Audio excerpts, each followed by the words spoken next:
Okay, good afternoon.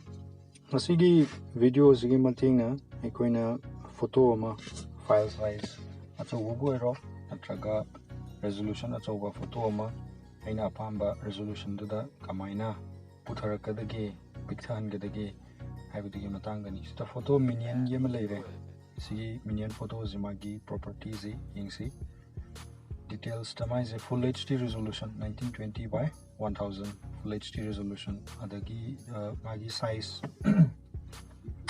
size is sumaina yam chauna leudong tore 575 KB masi hayeng kai gumba ina SSB CDS NDA gi exam ki moine file size form fill up to matam the exam gi file size to moidi pick na hang mone adugumba kida darkar layak pa yawari ni so aini ko main file do copy tawraga anuba folder ama semage new test haize sida ai open tawraga sida paste tawsalage ina copy tawthora khanda ama sembe maramdi horen any changes la ko matam da soigraga zu main file do dum intact laina nabagi wari ni ko da si my properties is last yemina kre azik mazi right click tawrani mouse ta aduga sida puthorani open with paint sida paint yam chawna tare sida leire photos yam chawna tabsi kamai tawgadagi hair kanda sigi zoom button jengse minus plus sida ai 50% the picthala 100% ma yeng budu noi tida when crop to ya 50% se dum aina crop to wi capacity de layer ni ne khale ama sida crop to ring da hamada se select rectangular selection aduga left top corner dagi yaringai to biro se sumaina ai to sumaina chingdaro ya kana da ma pa gai se lukhu ge darni ko aina hai da chapter na bagi warning ada mapa da adjust to ga last one se thame aduga loira matunga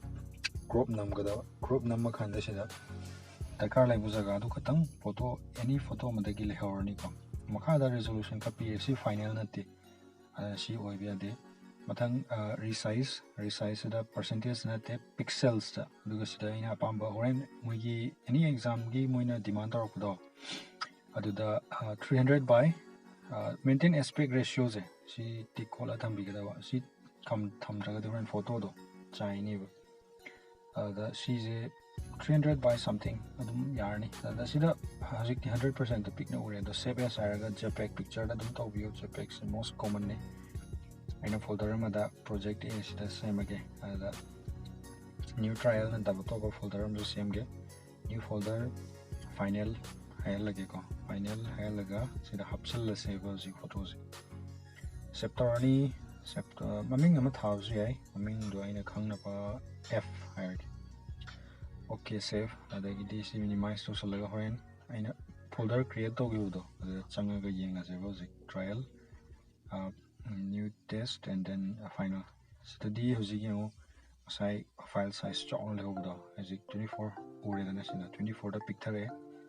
sigi zo mathakta property resolution de yengse details 300 by 200 something sila ko c to si layer matungda si hojik sumaina pic no wani hai photo do online da moi website na exam gi any exam gi hang pudo moi gi matungina bi sem ga dawni ado si dum common resolution ne ba ado ai si dum sem zarabani ri yare ko si leire hojik si seme adum yam lai pa process ni asi se ado aina hojik atopa example ma sa ma ka yeng su ka su kai de brain khale si example si Krishna ki hui photo ma leire Bhagwan ki magi main file je copy to laga test folder da hapsalani hapsal law khanda magi size 3.21 MB amna chawre properties resolution jam chawni khale 3000 plus layer si resolution hey cdm chaw kri photo ne make saying 3 MB mu chaw hai si kamain to with the hair and the test folder ni na khoi chume munning view go kauni so reading white da open with right click paint among to the one samane so the difference kara in hiding pin ko ina si photo lai so side 50% picture ya those the correct picture is 12.50 natraga di photo resolution am so ni na ꯑꯩꯒꯤ ꯗꯤꯁꯄ꯭ꯂꯦꯁꯤꯗ ꯆꯟꯗꯦꯕ ꯑꯗꯨꯏꯅꯦꯕ ꯍꯣꯔꯦꯟ crop ꯇꯧꯕꯗ ꯌꯥꯗꯕ ꯁꯤ ꯍꯧꯖꯤꯛ ꯁꯤ left click ꯇꯧꯔꯒ ꯃꯥꯎꯁꯇꯒꯤ ꯁꯨꯃꯥꯏꯅ ꯄꯨꯔꯛꯑꯅꯤ ꯑꯗꯣ ꯌꯥꯔꯦ ꯁꯨꯃꯥꯏꯅ ꯁꯦꯝꯃꯦ ꯑꯗꯣ ꯁꯣꯏꯈ꯭ꯔꯒꯁꯨ ꯁꯤꯒꯤ ꯑꯟꯗꯨ ꯕꯇꯟ ꯅꯠꯇ꯭ꯔꯒ ꯑꯗꯣꯝꯒꯤ ꯀꯤꯕꯣꯔꯗꯇ Ctrl+Z ꯅꯝꯃꯒ ꯑꯗꯨꯝ ꯌꯥꯔꯦ ꯁꯤ ꯁꯨꯃꯥꯏꯅ ꯄꯨꯊꯔꯛꯑꯅꯤꯀꯣ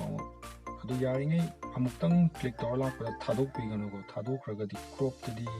ꯑꯦꯗꯖꯁ ꯇꯧꯕ ꯌꯥꯗꯕꯅꯦ ꯋꯥꯟꯁ ꯀ꯭ꯔꯣꯞ ꯇꯧꯕꯗꯤ ꯀ꯭ꯔꯣꯞ ꯑꯗꯨꯝ ꯇꯧꯕꯅꯤ ꯗꯦꯟ ꯀ꯭ꯔꯣꯞ ꯅꯝꯕ ꯃꯇꯨꯡꯗ ꯔꯤꯁꯥꯏꯖꯇ ꯄꯤꯛꯁꯦꯜꯁꯤꯁꯨ ꯍꯧꯖꯤꯛ ꯆꯞ ꯃꯥꯟꯅꯩ ꯁꯤꯁꯦ 300 by something ꯑꯗꯨꯝ ꯍꯥꯞꯄꯁꯤ ꯃꯦꯟꯇꯦꯟ ꯑꯦꯁꯄꯦꯛ ꯔꯦꯁꯤꯌꯣꯁꯦ ꯇꯤꯛ ꯇꯧꯕꯤꯒꯗꯕꯅꯤ ꯑꯗ ꯁꯤ ꯍꯧꯖꯤꯛꯇꯤ ꯑꯩꯒꯤ ꯗꯤꯁꯄ꯭ꯂꯦꯗ ꯆꯜꯂꯅꯤ 100%ꯇ ꯎꯕ ꯀꯥꯟꯗꯀꯣ ꯁꯦꯚ ꯑꯦꯁ JPEG ꯄꯤꯛꯆꯔ PNGꯗ ꯇꯧꯔꯁꯨ ꯌꯥꯏ ꯑꯗꯣ ꯃꯣꯁꯂꯤ ꯑꯦꯛꯖꯥꯝꯒꯤ ꯍꯪꯗꯣꯏꯁꯦ JPEGꯇ ꯂꯣꯏ ꯍꯪꯕꯅꯦ ꯑꯗꯨꯅ JPEGꯁꯤꯗ ꯑꯗꯨꯝ ꯃꯣꯁ ꯀꯣꯃꯟ ꯐꯣꯔꯃꯦꯠꯅꯤ ꯁꯤꯁꯦ ꯑꯗꯨꯅ ꯁꯤꯗ ꯑꯗꯨꯝ ꯁꯦꯝꯃꯁꯦ ꯐꯥꯏꯅꯦꯜ ꯑꯗꯨꯗꯒꯤꯗꯤ ꯑꯩꯈꯣꯏ ꯍꯧꯖꯤꯛ ꯁꯤ ꯐꯣꯜꯗꯔꯁꯤꯗ ꯐꯥꯏꯅꯦꯜ ꯐꯣꯜꯗꯔꯗ ꯆꯪꯉꯅꯤ ꯁꯤ ꯂꯩꯔꯦ मागी property details size 58.7 details 300 by something so later okay si already yar raina khalle si photo je resolution mai sengdaba manbai wani adugu website ta upload tobugidi more than sufficient thank you